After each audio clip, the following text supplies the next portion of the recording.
E aí galera, beleza? Estamos aqui para dar continuidade a mais essa aula, né, aqui do curso extensivo do Gabarito Enem, só falando sobre geografia industrial brasileira, ok? A gente falou de outros períodos históricos importantes, como por exemplo o início, né, com a crise do café, a quebra da Bolsa de Valores de Nova York, a entrada de Getúlio Vargas, de cunho totalmente nacionalista e desenvolvimentista. A gente falou sobre isso.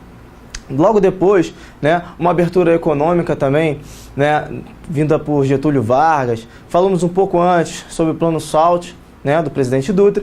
E agora vamos dar sequência falando sobre o período militar.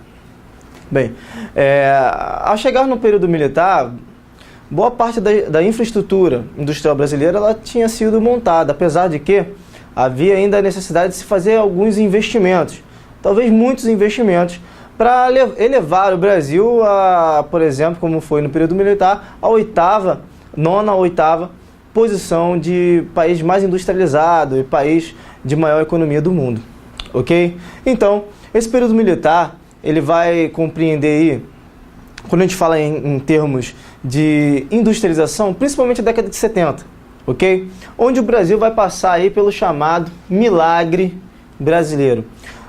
Se você for analisar a história de vários países, como por exemplo o Japão, né, a Alemanha e outros países também importantes no mundo, você vai ver que esse termo milagre normalmente é um milagre econômico.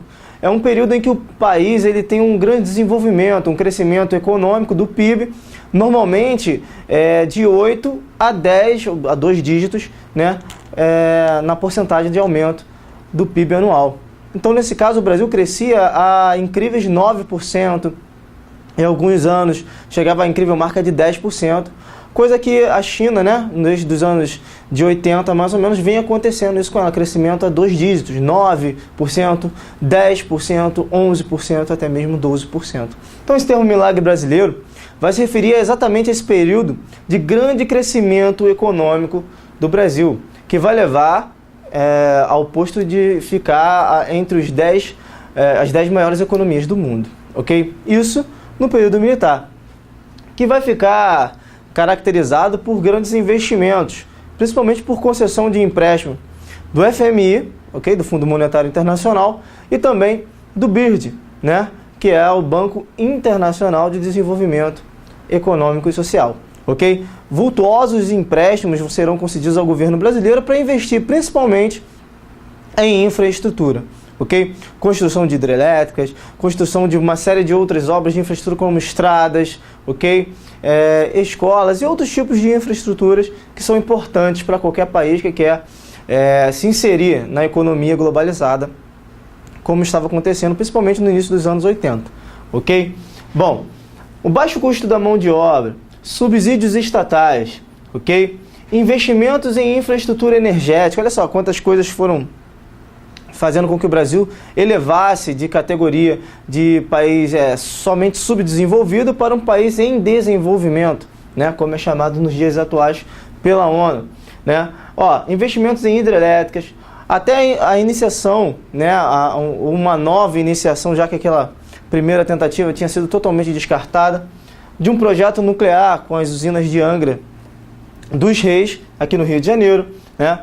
Investimentos em transportes, olha só, rodovias, uma das mais famosas como a Transamazônica, começaram a ser construídas, a rodovia perimetral, né, também muito importante, em outras, saindo um pouco, né, do eixo Rio de Janeiro, São Paulo, região sudeste, né, eram alguns investimentos importantes e que o governo, no período militar, julgava ser muito importante para o desenvolvimento de outras regiões do país, ok?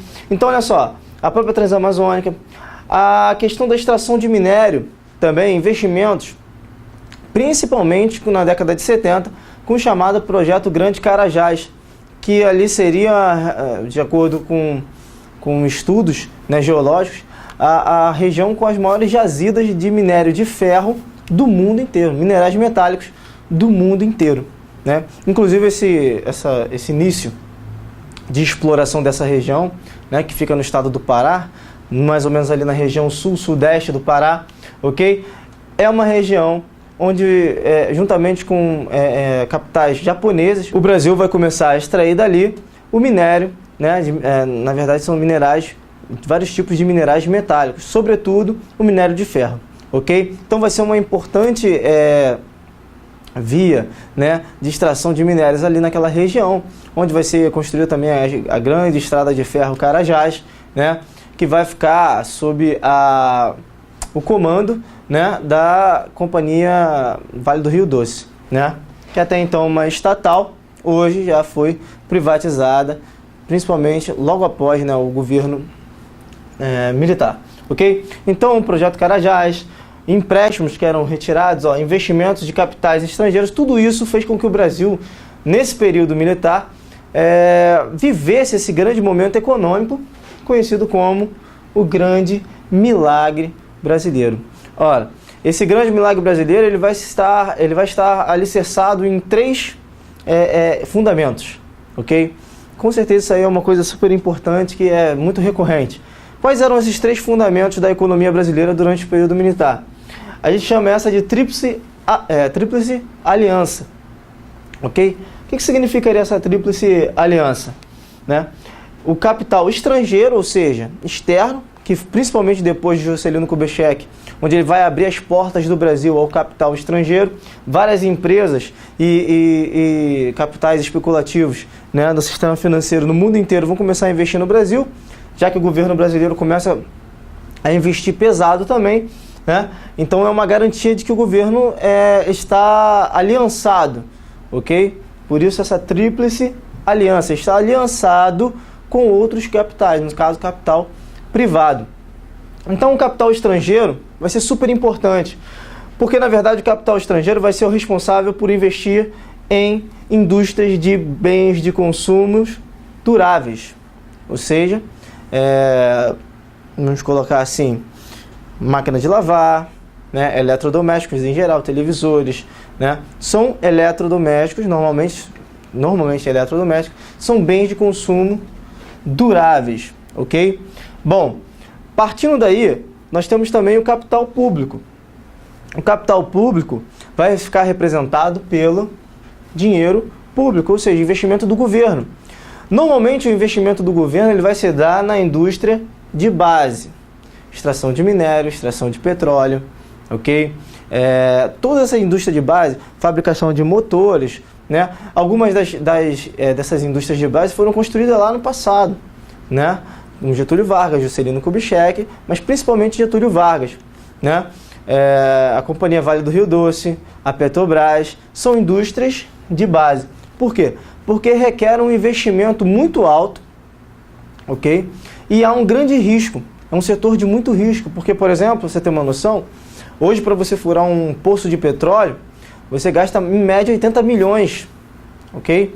Ora, você gastando 80 milhões de reais, né, para se furar um poço de petróleo, tem um grande risco, que é o seguinte, você pode furar, gasta todo esse orçamento, né, e simplesmente pode não haver nada ali.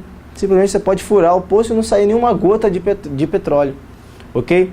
Apesar de todo o estudo, de tudo que você gastou para se fazer pesquisas e estudos direcionados para essa causa, você pode furar e mesmo assim não encontrar nada, né? É o que tem acontecido em muitos casos na Rússia, sobretudo na Rússia, na região da Sibéria. Cada vez mais poços estão sendo né, furados e às vezes o governo russo não consegue encontrar nada, porque é um capital de risco. Então, o capital privado, ele não quer ter esse risco. Ele não quer gastar 80 milhões para poder furar um poço e simplesmente não achar nada. Então, o governo que segure esse abacaxi aí. Então, o capital público vai ficar responsável pela indústria de base, ok? Bom, capital estrangeiro, capital público, né, o governo. Nós temos também o capital privado nacional, ok? Esse capital privado nacional vai ficar responsável principalmente pelas indústrias de bens de consumo não duráveis, né, ou até semiduráveis, como por exemplo roupas, né, não duráveis como bebidas, alimentação. Então, por isso que é muito comum hoje, ainda nos dias de hoje, né, você vê uma série de indústrias nacionais relacionadas a esse tipo de bens de consumo não duráveis. Alimentação, né? Por exemplo, Sadia, Perdigão, que hoje fizeram uma fusão e virou a Brasil Foods, né? Uma série de outras linhas de produção, né? Que estão de capital, né? Nacional, que estão relacionados aos bens de consumo não duráveis. Enquanto isso, quase todas as empresas que você conhece que produzem, né, eletrodomésticos, bens de consumo duráveis, normalmente são empresas estrangeiras, capital estrangeiro. E a indústria de base, quando não foram privatizadas, ainda continuam sob a hegemonia do governo, com capital público investido. Ok? Então, essa aqui era a tríplice aliança no setor industrial brasileiro, no período, né, conhecido como período militar. Então, vai se juntar o capital estrangeiro, o capital público e o capital privado nacional. Beleza? Dando sequência aqui, ó, esse período militar que ficou caracterizado, com certeza isso aí você já conhece de ter estudado, principalmente em sociologia, né, vai ficar caracterizado por por um regime totalmente autoritário, né? Várias pessoas morreram, a liberdade de expressão totalmente comprimida e simplesmente nula, né? Aqui uma imagem para que você possa ter uma visualização melhor, né, de algumas das obras que foram feitas durante esse período militar para se criar uma infraestrutura no Brasil. É certo que essa aqui não é a parte que melhor representa uma infraestrutura, mas para você ter noção de que a Transamazônica, né, talvez a mais importante rodovia na região norte do Brasil, né, simplesmente foi construída, né, e inaugurada durante o período militar. Beleza? Aqui para que você possa visualizar também, né, essa zona gigantesca que, segundo estudos, é sim a maior zona de extração de minério, as maiores jazidas de minério de ferro e minerais metálicos do mundo inteiro, que ficam aqui no estado do Pará, né, na região norte do Brasil, o projeto Grande Carajás, ok? Iniciado mais de 18 milhões de toneladas de extração de minério de ferro, ok? Desde que foi construída até o que se pensa que existe nessa região. Beleza, gente? Bom, dando sequência, nós vamos falar um pouquinho sobre os problemas. Bom, esse crescimento econômico, né, durante esse chamado período militar, né, o chamado milagre brasileiro, ele vai ser construído sobretudo com vultuosos empréstimos que o governo brasileiro vai fazer no exterior, principalmente com o Fundo Monetário Internacional e também com o BIRD, ok? Que é o Banco Mundial, vamos colocar assim. Esses empréstimos, obviamente, os juros são exorbitantes, a dívida externa brasileira vai crescer muito, a economia brasileira vai ficar totalmente à mercê do Fundo Monetário Internacional, que acaba controlando a política monetária do país e vai gerar uma série de problemas, como, por exemplo, a inflação, né? O que é a inflação? A inflação é nada mais, nada menos do que a diminuição do poder de compra do dinheiro, ok? Por exemplo, durante um dia, às vezes as pessoas no mercado, por exemplo, compravam 10 sacos de feijão, 20 sacos de arroz. Por quê? Porque de hoje para amanhã, de repente, poderia ter um acréscimo de 50% no valor. Um saco de 5 quilos, por exemplo, que custa hoje R$12, né? Amanhã poderia estar valendo R$18, por exemplo. Então, um acréscimo muito alto. Isso em produtos mais caros representava aí muito mais dinheiro que as pessoas perdiam.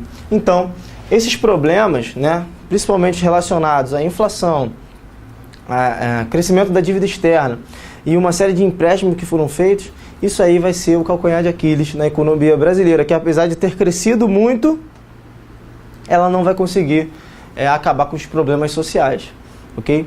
E inclusive no mundo inteiro há um índice conhecido como índice de brasilianização, porque o Brasil é o país com maior diferença entre ricos e pobres, com a maior desigualdade social do mundo inteiro.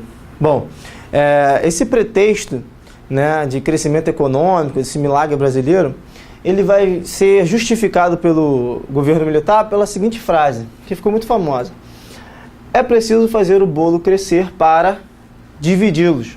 O que isso significa? Simples.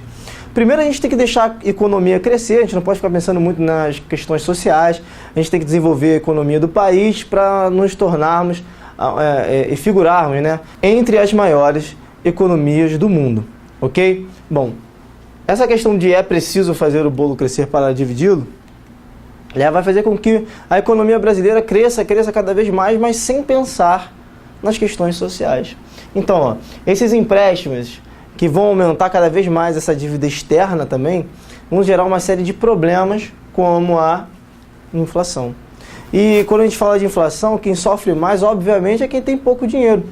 Se você tem uma diminuição do poder de compra do teu dinheiro, ora, se você tem muito, mesmo que diminua o poder de compra, você tem muito. Então, as classes mais elevadas, com a classe média alta, né, e também a classe alta, né, a classe rica, ela não vai sentir muito essa questão, né, da inflação. Mas os mais pobres, com certeza, são os que mais sofrem com esse fenômeno da inflação, ok? Então, isso tudo por conta desse crescimento, investimentos que foram feitos através de vultuosos empréstimos, principalmente com o FMI, ok? Então, olha só, uma série de coisas vão começar a acontecer. Com essa inflação, com esses problemas econômicos que vão começar a surgir a partir desse período conhecido como milagre brasileiro, a estatização de empresas em vários ramos da economia vai ser uma política do governo militar. Por quê? Uma empresa começa a falir, né, por conta desses problemas, como inflação, um endividamento muito grande, né, ela começa a falir. Opa, nós não podemos deixar essa empresa falir, porque ela é importante para a economia nacional. Bom, o capital estrangeiro está deixando ela de mão. O capital privado nacional também vai deixar. Então, o que o governo brasileiro fez? Começou a comprar, ou seja, estatizar, tornar do Estado, ou seja, transformá-la em uma empresa estatal, pertencente ao governo brasileiro. Então, o governo brasileiro vai começar a comprar uma série de empresas que vão ser compradas, obviamente, com o dinheiro público. Beleza? Então vão ser várias empresas que vão começar a ser estatizadas. Isso vai fazer com que o governo também cada vez mais tenha mais gastos, já que tem que manter e fazer a manutenção dessas empresas. Até que em 1985 acaba o período militar no Brasil e agora nós vamos entrar num novo período econômico, nós vamos entrar em um novo período industrial do Brasil. Nós vamos entrar agora no chamado período de abertura comercial do mercado brasileiro.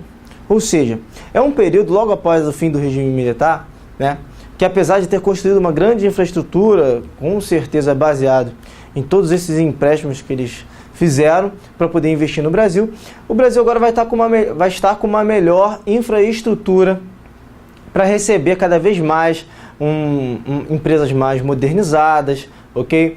Empresas também que vão começar a construir filiais aqui no Brasil, trazendo junto com ela novas tecnologias, novos métodos de organização industrial e etc. Ok? Nós vamos começar a viver um período de modernização da indústria brasileira.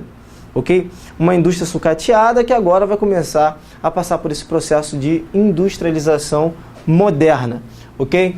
Bom, dentre outras coisas que vão começar a acontecer, uma das principais, entrada de bens de capital. Ou seja, várias indústrias de bens de capital que constroem máquinas. O que é uma indústria de bens de capital? Você com certeza já deve saber que é uma indústria que acaba concedendo bens, ou seja, máquinas, ok? Produz essas máquinas que vão servir para outras indústrias fabricarem seus produtos.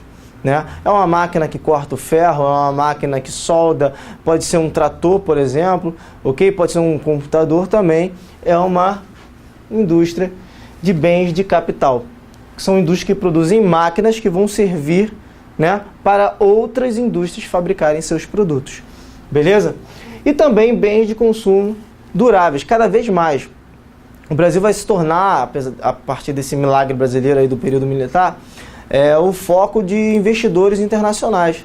Então, a ampliação de vários investimentos que foram feitos já, por exemplo, em São Paulo, em indústrias como a indústria automobilística, ok? Vão começar a crescer cada vez mais, né? Inclusive, durante o período militar também, né, o desenvolvimento cada vez maior da Zona Franca de Manaus, onde uma série de produtos, né, principalmente estrangeiros, né, de bens de consumo duráveis, televisores, né, videocassetes na época, vão começar a ser produzidos, né, nessa região. Então há uma grande modernização da indústria, que demanda, obviamente, uma mão de obra cada vez mais qualificada, coisa que o Brasil até hoje ainda busca, né? Inclusive com esses programas que o governo federal tem feito, com o chamado ProUni. Para quê? Para que cada vez mais pessoas possam se formar numa universidade para construir no Brasil uma mão de obra qualificada, ok? Bom, o Brasil vai entrar nesse processo, né, com a entrada de bens de capital, né, e também de bens de consumo duráveis, num processo de modernização e também de competitividade, já que várias outras nações no mundo inteiro começam a se tornar atrativas ao capital estrangeiro, como por exemplo a China, que vai cada vez mais atrair capitais estrangeiros, né, para o seu país. Nós temos também os tigres asiáticos, né, também outros países no mundo inteiro vão começar a se tornar atrativos. Então o Brasil precisa de se modernizar, investir em mão de obra, ok? Para ter uma mão de obra qualificada, para que ele possa ter uma maior competitividade. Apesar dos investimentos em infraestruturas, que não foram os bastantes, somente endividaram o Brasil, houve sim um desenvolvimento na infraestrutura nacional, mas ainda era pouco. O Brasil precisava se modernizar, investir mais em infraestrutura para aumentar a sua competitividade, né? Causou elevados índices de desemprego, ou seja, toda vez que há uma modernização na indústria, ou seja, quando você começa a utilizar máquinas, né, que substituem a mão de obra humana, né, por exemplo, índices de automação cada vez mais elevados, isso faz com que aquela pessoa que trabalhava naquele posto de emprego, com certeza, seja mandada embora. Então, a melhoria no Brasil, nas telecomunicações, né, essa modernização industrial, vai fazer com que várias pessoas entrem no processo e aumentem as fileiras de desemprego, ok? Com a entrada de bens de capitais, né, que eram as máquinas, como nós já falamos, e também de bens de consumo duráveis, né, no Brasil, sobretudo com influência do capital estrangeiro, ok? Que formava aquele tripé, né, da indústria nacional, várias empresas nacionais começam a entrar em falência, só que aí não tem mais o governo militar para poder ficar comprando aquela empresa para não deixá-la falir. Ora, essas empresas começaram a falir, o governo brasileiro não tinha mais tantos recursos para poder investir, né, e comprar cada vez mais essas empresas para não deixar falir. O que ele começou a fazer? Fez o processo inverso. Em vez de comprar, começou a conceder os serviços de exploração e de recursos, ou seja, começou a vender a essas empresas, a chamada privatização das empresas. Bom, estatização é quando você compra, o governo compra, né? Privatização é quando o governo vende para o setor privado, ok? Então, por conta da falência, né, nessa modernização, aumento da competitividade, substituição da mão de obra humana pela não humana, no caso a máquina, né, a automação das indústrias, essa modernização do setor industrial, ok? Vão ser concedidas os serviços e também a exploração de recursos. Por exemplo, o setor de transporte, né, vai começar a ser privatizado, assim como algumas rodovias que vão ser privatizadas também, ok? Né? O setor de comunicação, praticamente todo privatizado, vão começar a surgir várias indústrias, né, relacionadas à telefonia, né, e também empresas que vão começar a assumir esses postos de telefonia, investindo cada vez mais. Nós temos aí várias empresas hoje que trabalham nesse ramo de telefonia. Tudo isso é o quê? Fruto do início dos anos 90, com essa abertura comercial do mercado brasileiro. É mais um passo da modernização, ok, industrial do Brasil. Então, nós temos aí, ó, a energia também totalmente privatizada, ok? Inclusive hoje em dia, né, cada vez mais nos jornais aparecem aí as novas usinas hidrelétricas que serão construídas o quê? Por empresas privadas que estão ganhando nos leilões do governo a concessão desse serviço, né, através de tarifas menores, ou seja, quanto menor a tarifa da empresa, que a empresa oferecia para a população, ela vai ganhar e receber a concessão desse serviço. Então, energia elétrica, né, também extração, né, de petróleo, que vai ser rompido em 1995, aquele monopólio da Petrobras será extinguido e outras empresas multinacionais vão começar a explorar petróleo em território nacional. Então o Brasil faz essa abertura no início dos anos 90. Para quê? Para diminuir os gastos, já que uma empresa demanda muito dinheiro, ok? Muito investimento, você tem que pagar salário, você tem que investir, você tem que modernizar. Então o Brasil para de gastar e, ao inverso de gastar, começa a ganhar mais. Com o quê? Com os impostos. Beleza? Então começa a gastar menos e ganhar mais através desses impostos que essas empresas que agora são privatizadas vão começar a pagar, ok? Então algumas das empresas você conhece, por exemplo, você que mora em Minas, aí, ó, a Uzi Minas era uma estatal, foi privatizada. Para quê? Para diminuir os gastos e aumentar os ganhos com impostos que são pagos para essa empresa agora recém-privatizada, ok? A CSN, Companhia Siderúrgica Nacional, Cosipa, né? Telebrás, com certeza todo mundo já ouviu falar aí, a CRVD, que é a companhia do Vale do Rio Doce, ok? E outras empresas que vão ser privatizadas durante esse período de abertura econômica. Com essa privatização, obviamente que vai aumentar cada vez mais a modernização dessas indústrias, já que o capital privado, ok, ele é muito mais, ele se dá muito melhor com a concorrência, ok? Ele precisa investir para que o seu produto seja melhor do que o do seu concorrente, o que não é uma verdade em economias planificadas e em empresas planificadas, ou seja, que pertencem ao Estado. Beleza? Ó, além disso tudo, já que estamos concedendo os serviços, né, abrindo mão dessas empresas para que elas possam prestar esses serviços à população, mas são serviços, não é qualquer tipo de serviço, olha só, energia elétrica, ok? A própria extração de petróleo, né, a telefonia, isso não é qualquer serviço, isso tem que ser um bom serviço. Como é que a gente vai garantir que essas empresas continuem prestando um bom serviço à população? O Brasil começa a criar agências reguladoras e fiscalizadoras.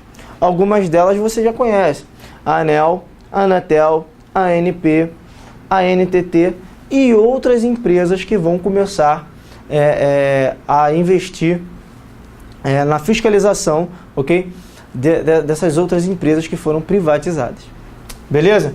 Então aqui, por exemplo, a Embraer, né, que foi a empresa brasileira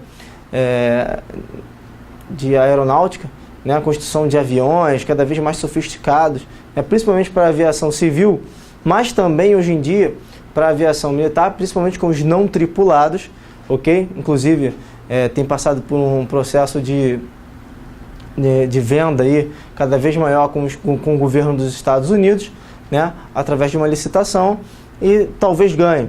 Mas vale lembrar que o mais importante aqui é dizer que a Embraer, né, que era uma estatal, que vai ser privatizada e vai entrar num grande processo de modernização. Hoje é uma das maiores construtoras de aviões, né, do mundo inteiro.